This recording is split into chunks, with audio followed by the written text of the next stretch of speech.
Olá, estamos começando o programa Justiça para Todos. Veja os destaques de hoje. A JUF pede à Polícia Federal proteção aos magistrados de Mato Grosso do Sul ameaçados de morte. Corregedoria Nacional de Justiça pede apoio da JUF no julgamento de processos relativos ao sistema financeiro da habitação. A Associação dos Juízes Federais do Brasil impetra mandado de injunção no STF para garantir revisão do teto constitucional do Poder Judiciário Federal. Saiba qual é a relação existente entre Poder Judiciário e Poder de Estado. Eu sou Samuel Figueiredo e o Justiça para Todos já está no ar.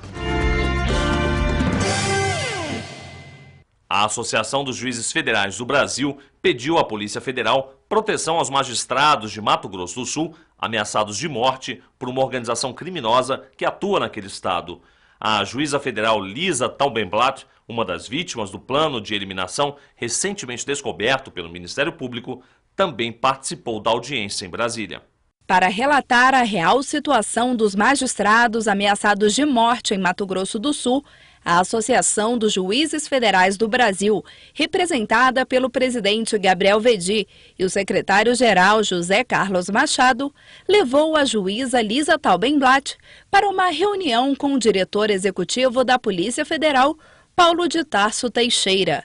Durante a audiência, a JUF reiterou o pedido de proteção aos juízes que atuam nas fronteiras do país, que já havia sido feito ao ministro da Justiça, José Eduardo Cardoso. Nós temos confiança que conseguiremos garantir a segurança para a colega através do apoio da Polícia Federal em parceria com os agentes de segurança da Justiça Federal de Ponta Porã. Então a JUF está empenhada na defesa dessa colega e da segurança dos juízes federais do Brasil. Atualmente, a segurança da magistrada é feita por agentes de segurança do Tribunal Regional Federal da Terceira Região. Nós estamos contando com o auxílio de 5 seguranças, agentes de segurança do Tribunal Regional Federal da Terceira Região. Mas justamente nós viemos à Polícia Federal hoje para pedir um suplemento aqui para a Polícia Federal, de forma a podermos capacitar melhor esses agentes e fazer aí um combinado entre a Polícia Federal e os agentes da Justiça Federal na segurança. A assinatura de um convênio de cooperação entre a JUF, Polícia Federal e Conselho Nacional de Justiça para garantir a proteção dos juízes foi debatida na audiência. Hoje sugeriram a elaboração de um convênio com o Conselho Nacional de Justiça, de forma a podermos fazer um trabalho conjunto de Poder Executivo e Poder Judiciário na capacitação dos agentes para essa função, até porque há demandas, infelizmente, de outros locais do país, de outros colegas juízes também do Estado, além de federais. Enfim, isso é muito importante que ocorra. O presidente da JUF ainda ressaltou a necessidade do cumprimento da decisão de transferir o bombeiro, que seria o autor das ameaças, do presídio militar de Campo Grande. Esse caso não é o caso de um simples traficante, é um traficante que atua dentro do sistema, justamente por ser um policial militar, o que nos causa redobrada preocupação, tendo em vista que existe esse relato que ele saiu do presídio com a ajuda de policiais militares. Por isso, nós estamos muito preocupados e trouxemos a colega aqui em loco, na Polícia Federal, para falar com o diretor substituto da Polícia Federal, Dr. Paulo de Tarso, para que nós possamos garantir a segurança da colega com a Polícia Federal, né, e também a remoção imediata do senhor Ales Marques para uma penitenciária de segurança máxima em Porto Velho. Com o objetivo de desafogar o judiciário e acelerar os julgamentos de processos relativos ao sistema financeiro da habitação, o Conselho Nacional de Justiça realizou um encontro com representantes da Justiça Federal. No evento, foram discutidas medidas que agilizem a conclusão de cerca de 200 mil processos relacionados a contratos habitacionais firmados há mais de 16 anos. O encontro contou com a participação de 25 representantes do Judiciário Federal. Os magistrados tiveram a oportunidade de expor a realidade de suas regiões. A ministra Eliana Calmon lembrou que os contratos firmados entre mutuários e o sistema financeiro de habitação e que se encontram sub júdice só podem ser executados após decisão da Justiça. Diante deste cenário, a meta é julgar em torno de 20 mil processos até o final do ano. Nós precisamos estabelecer como meta, partir dessa meta, 20 mil audiências ainda no ano de 2011 para nós conseguirmos baixar esse estoque de 200 mil demandas, né? 200 mil ações. Os tribunais regionais federais da 1ª e 3ª regiões são considerados os mais problemáticos pelo CNJ. A ideia é priorizar a solução desses litígios por meio de um acordo entre as partes, de forma a resolver problemas com financiamentos habitacionais firmados em décadas passadas, mas que ainda hoje assombram muitos brasileiros. A ideia é priorizar a conciliação, sobretudo a conciliação. Existe uma disponibilidade grande por parte da Caixa Econômica para a flexibilização disto e também haver um mutirão para os julgamentos daquelas ações onde foi impossível a conciliação. Nós estamos priorizando a conciliação para que fique como estoque a ser julgado em ações, como ações normais, as sentenças judiciais, o mínimo minimorum. Na ocasião, a Corregedora Nacional de Justiça, ministra Eliana Calmon, destacou a importância da parceria com a Associação dos Juízes Federais do Brasil. Temos o apoio das instituições parceiras e, para isso, nós estamos contando com o Conselho Nacional, com o Conselho da Justiça Federal, com o apoio da nossa associação, porque nós sempre estabelecemos esta parceria. O Conselho da Justiça Federal, na pessoa do ministro Francisco Falcão, e também da nossa Associação de Juízes Federais. Quero agradecer a todos por estarem presentes, atendendo a este convite da Corregedoria, especialmente a todos os nossos parceiros, e quero parabenizar a Justiça Federal por estar ciente de que todos estão realmente envolvidos, e eu pude sentir isto pelas conversações, pela forma pronta como foi atendido o convite, neste engajamento do projeto. Com as metas dessa corregedoria e com a qualificação dos juízes federais brasileiros, que têm feito um grande trabalho para a sociedade, né?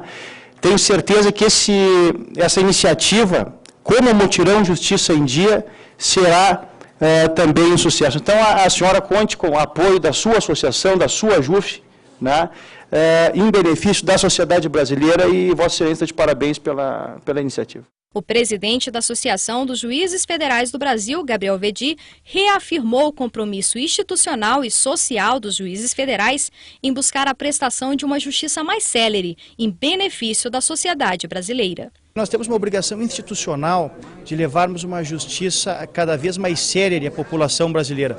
E os juízes federais têm se destacado nas conciliações, inclusive fomos premiados pelo próprio Conselho Nacional de Justiça no último ano de 2010.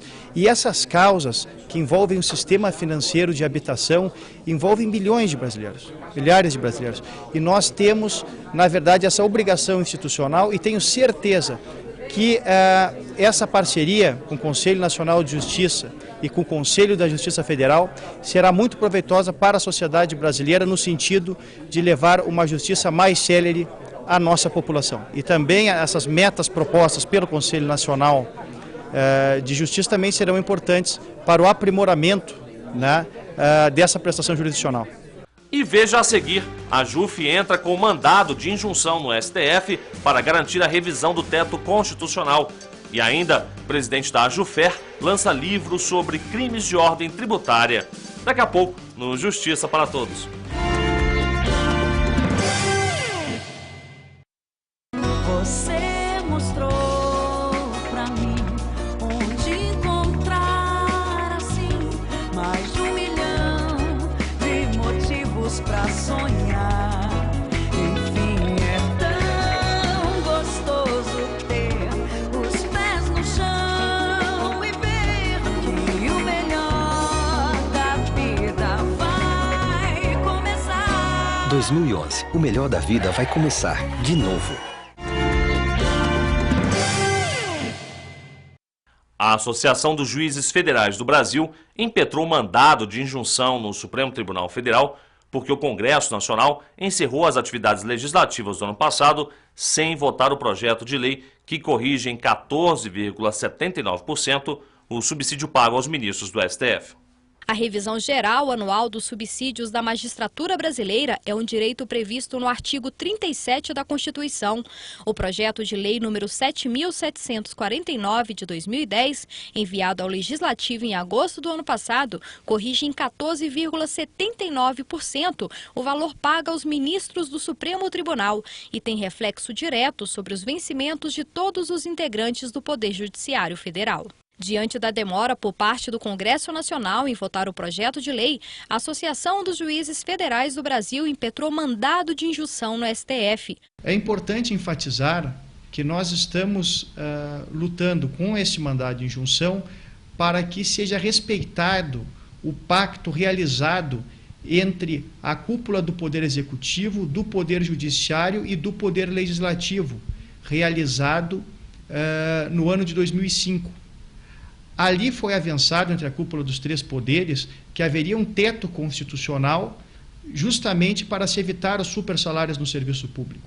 A JUF, evidentemente, apoiou a cúpula dos três poderes, inclusive fazendo campanha junto à opinião pública de conscientização no sentido da aprovação do teto constitucional para evitar os supersalários no serviço público. Ocorre que, em contrapartida, foi avançado entre a cúpula dos três poderes que haveria atualização monetária desse teto pelo índice oficial de inflação anualmente, sem que isso significasse aumento real do teto constitucional. Só que, na verdade, esse teto constitucional não foi atualizado. Então, nós ajuizamos o mandado de injunção justamente para coibir esse verdadeiro desmando que acaba por ocorrer. O índice de 14,79% representa o acúmulo do IPCA de 2009, que foi de 4,31%. A projeção do governo federal para o ano de 2010, que foi de 5,2%, além do resíduo inflacionário de 4,60%, remanescente do reajuste concedido pela Lei 12.041 de 2009. Para o presidente da AJUF, Gabriel Vedi, falta empenho por parte dos parlamentares. Desde o ano de 2005, nós tivemos apenas uma reposição inflacionária no ano de 2009, de 8,88%, pago em duas parcelas, uma de 5% e outra de 3,8%. Então, na verdade, o texto constitucional foi violado sucessivamente ao longo desses 6 anos.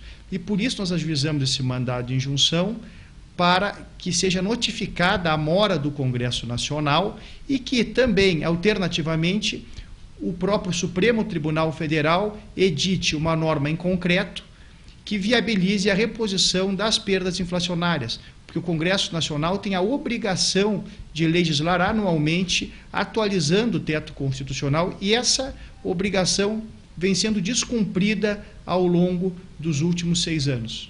Estudos sobre os crimes de ordem tributária deram origem ao livro lançado pelo presidente da Associação dos Juízes Federais da Primeira Região, Roberto Veloso. O lançamento da obra contou com a presença de diversos representantes do Judiciário.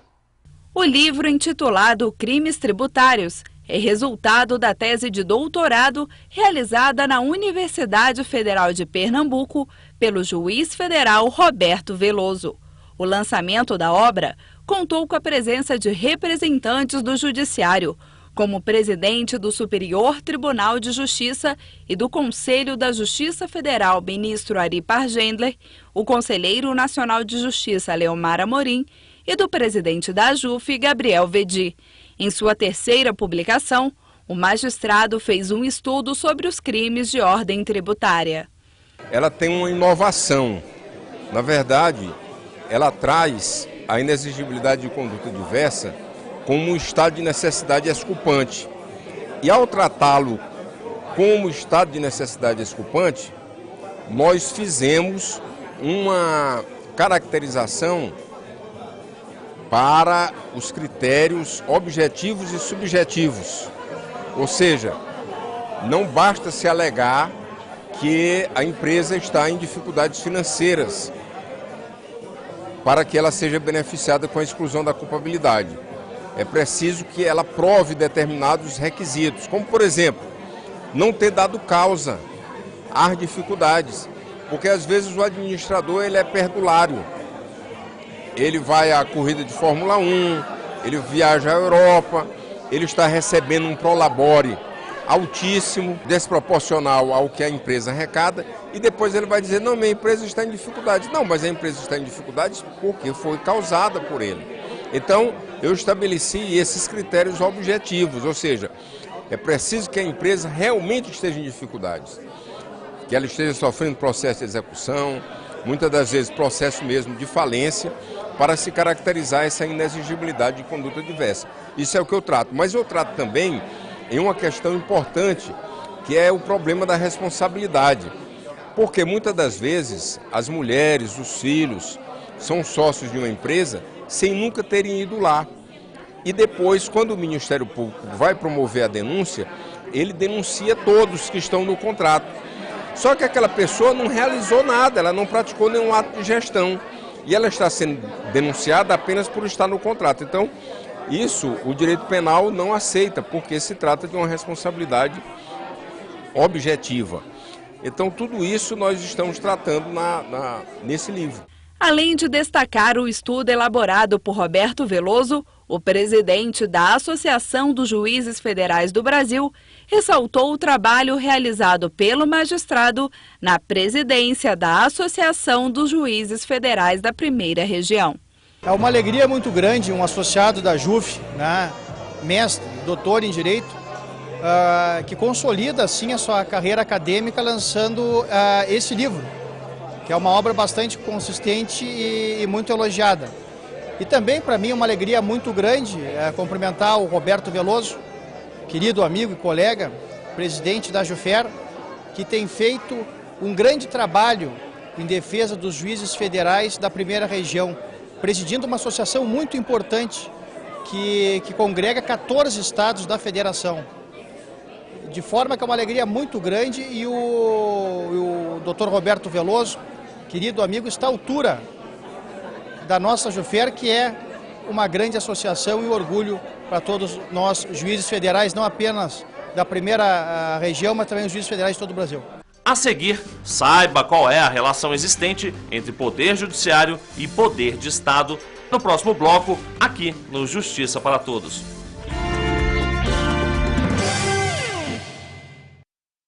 Você mostrou pra mim onde encontrar assim mais de 1 milhão de motivos pra sonhar. Enfim, é tão gostoso ter os pés no chão e ver que o melhor da vida vai começar. 2011, o melhor da vida vai começar de novo.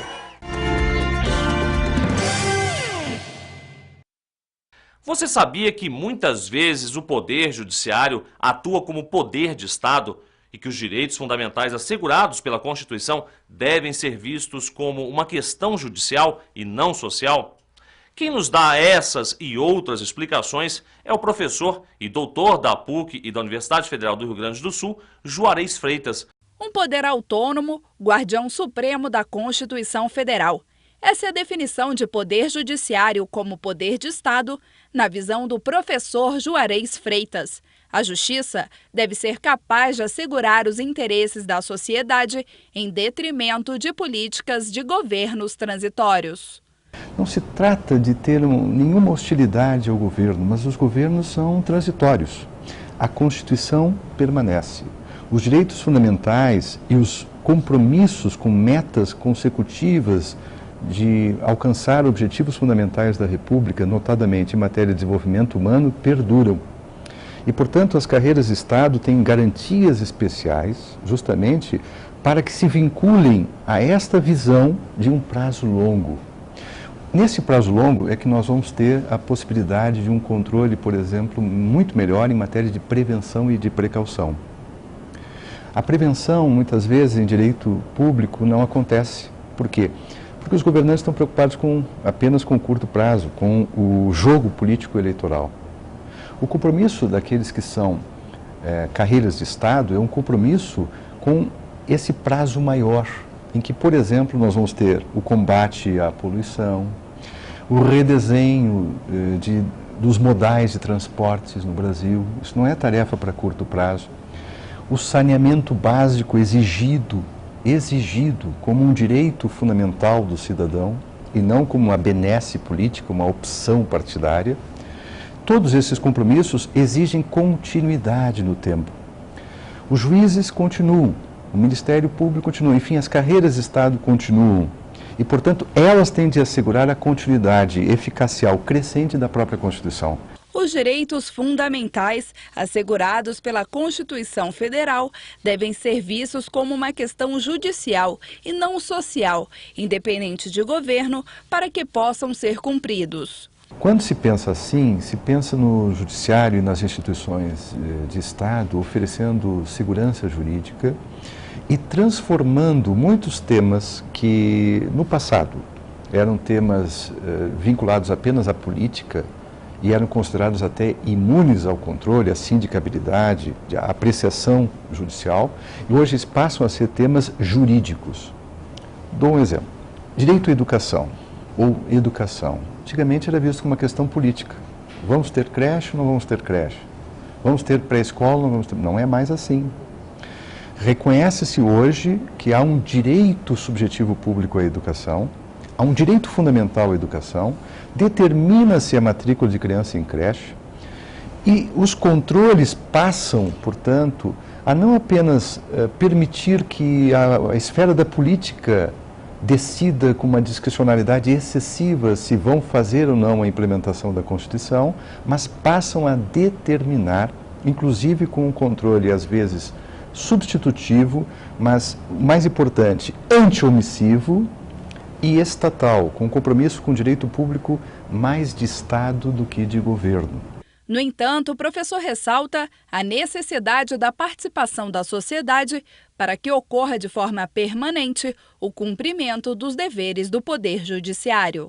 Por mais que os controles de Estado funcionem, sem o controle social a coisa não vai andar. Controle social do orçamento participativo, da importância da transparência também da execução orçamentária, né?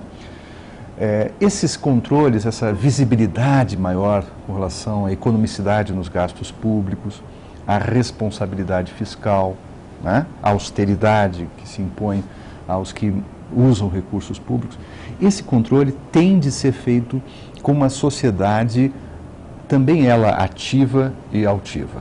Quer dizer, é preciso, de alguma forma, que a sociedade saia um pouco da menoridade. Portanto, nós temos que tomar muito cuidado com o fato de que o ativismo não seja substitutivo da sociedade, mas que seja um ingrediente a mais num novo sistema cultural maduro de afirmação, por exemplo, do direito fundamental à boa administração pública. Portanto, uma boa visão de Estado não é uma visão paternalista, simplesmente consolatória, né? Ou fisiológica. É uma visão que cuida de dar assistência urgente, dar o socorro, mas que cuida também do esclarecimento, que permita a essas pessoas uma evolução consciencial rumo à afirmação da dignidade por elas próprias. Exemplo, esses programas assistenciais, eles têm de ter porta de saída, não é? E assim, todos os controles. Eu vou dar agora um exemplo na esfera judicial. Eu sou um defensor, mas um defensor intenso da conciliação. E há experiências muito positivas na Justiça Federal, por exemplo. Esta ideia de conciliação me agrada profundamente, a resolução de conflitos via conciliatória, porque ela supõe um protagonismo maior daquelas pessoas que estão na zona de conflito. Elas próprias são levadas a resolver o seu conflito. Esse é um papel importante do juiz, né? E dos que querem, digamos, resolver o problema dos outros, mas permitindo que eles próprios participem dessa solução para que tal solução seja efetiva e duradoura.